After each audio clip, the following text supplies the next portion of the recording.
Welcome today to the Von Hanshaw broadcast. This is your evangelist, Von Hanshaw.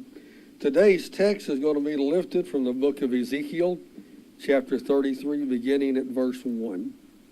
The word of the Lord came unto me, saying, Son of man, speak to the children of your people, and say this to them. When I bring the sword upon the land, and when the watchman sees the sword coming upon the land, if he blows the trumpet and warns the people, then whoever hears but does not take the warning, his blood shall be upon his own head.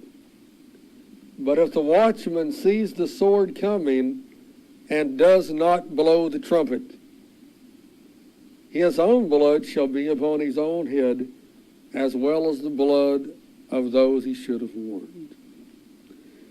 The United States of America is in trouble. This is not a popular message to preach today. The United States of America is under the judgment of God. Why is America under God's judgment?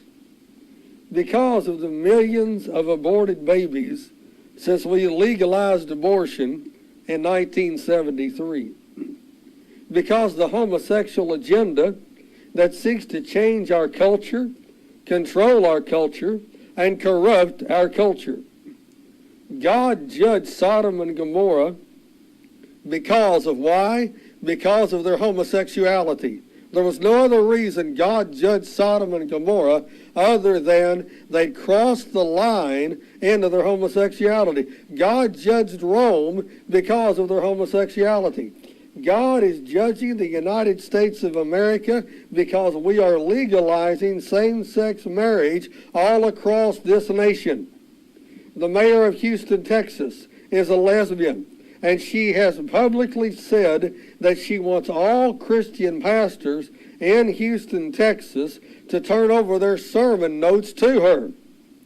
This is an overt attempt to silence Bible preachers, to censor Bible preachers, to stifle Bible preachers, and to intimidate Bible preachers. But thank God, some of us here in America are not intimidated. Some of us here still preach without fear, favor, or flattery.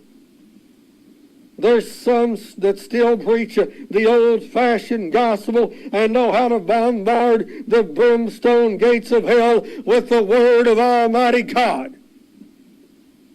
Oh, listen to me, friend. The sins of America have ushered in the judgment of God on us. Alcohol, drugs, drug addiction, pornography, cults, and the occult, false teachers, fill the television and the radio airways with their positive, feel-good sermons. The Joel Osteens teach us how to live our best life now. And Joyce Myers teaches us that Jesus Christ became demon-possessed while on the cross. Creflo Dollar tells us how to get rich and wealthy. And the Kenneth Copelands tell us how to live in perfect health.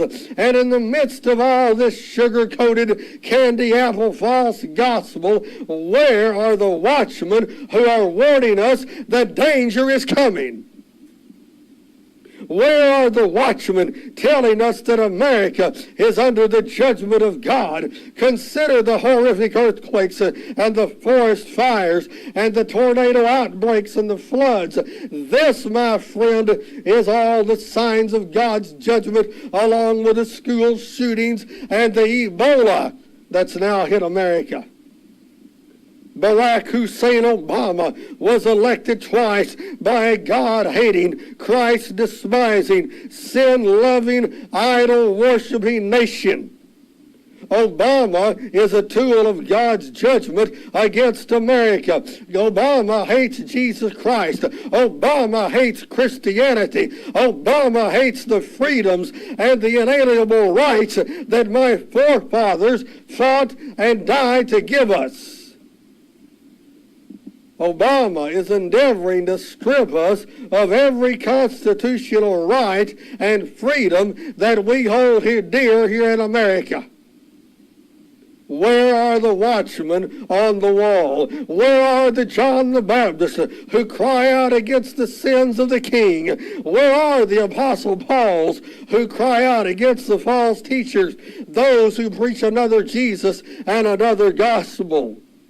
Where are the Elijahs who stand eyeball to eyeball and toe to toe with the 400 prophets of Baal? Where are the preachers who've been alone with Jesus Christ, who've been on the backside of the desert, brother, and who've come out saying, "Thus saith the Lord"? No, not my message, not my denominational message, but thus saith the Lord. My prayer is that God will raise up watchmen with a backbone like steel, men of courage, men of passion, men of fortitude, men who do not tolerate sin and false teachers, men who are not politically correct, and men who do not tolerate the works of the devil. This is my prayer. Thank you for being with us today. Until we see you again, may God bless you.